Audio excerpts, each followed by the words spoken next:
A herniated disc is a bulging or ruptured disc. It is one of the most common causes of lower back pain in adults. According to the American Academy of Orthopedic Surgeons, herniated discs occur most frequently in adults between the ages of 30 and 50. It can develop in adults of any age for a variety of reasons. Between each vertebra in your back is a disc. Each disc has a hard outer layer and a gel-like soft internal section. The discs act as a cushion, decreases impact, and helps to keep the vertebrae in the proper place. A herniated disc occurs when the soft material inside the disc pushes out through and irritates the surrounding nerves and can develop anywhere along the spine, most commonly in the lower back. They can develop due to a sudden injury from bending, pulling, or lifting. Using poor technique when doing these motions along with bad posture increases the likelihood of an injury. It's also common for a herniated disc to develop due to overuse, such as repetitive movements over time. Being overweight and sedentary increases a person's risk of developing one during middle age. Symptoms of a herniated disc may come on suddenly or develop gradually. Symptoms can become severe and even debilitating in some cases. Symptoms may include pain, numbness, weakness, and tingling. The pain and numbness from a herniated disc can radiate to other parts of the body. For example, if it is in the lower back, pain and associated symptoms may radiate to the thighs, buttocks, and calves. A herniated disc can be very uncomfortable and interfere with everything from work to getting a good night's sleep. The good news is that there are several ways to reduce the pain. Consider a combination of the following treatments. Here are 5 tips to help with a herniated disc.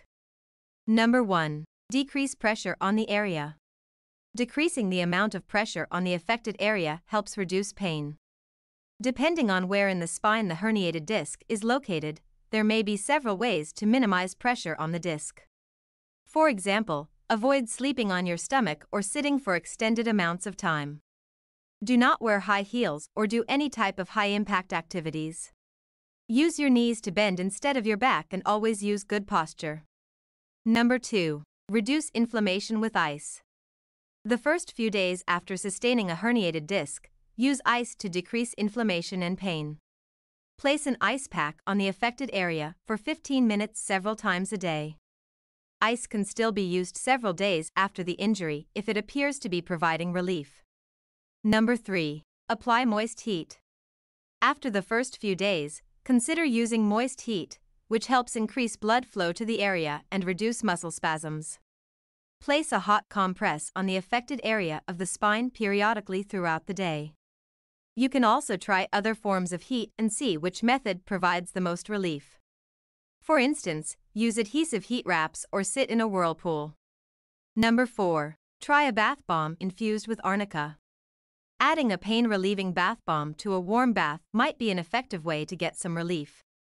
Choose a bath bomb that contains an ingredient like arnica. Other beneficial ingredients are Epsom salt, chamomile, helichrysum, and willow bark.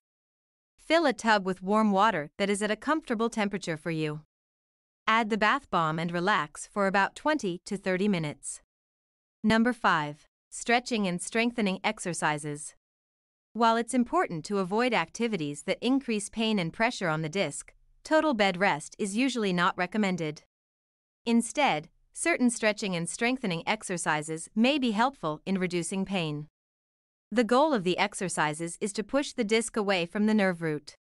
The specific exercises recommended will often depend on the area of the spine affected. It's best to talk with your healthcare provider when choosing which exercises to do. Usually, pain from a herniated disc will slowly improve over several weeks. In most cases, pain should be gone in a few months. If pain from a herniated disc does not appear to be gradually decreasing in a few weeks, additional treatment may be needed. Physical therapy, pelvic traction, and steroid injections are sometimes used to help treat a herniated disc. Surgery is usually not needed and tends to be a last resort. If you found value in this video, please give it a thumbs up and hit that subscribe button for more insights and guidance on your journey to enjoy living again. Don't forget to explore our other content to enrich your wellness journey even further.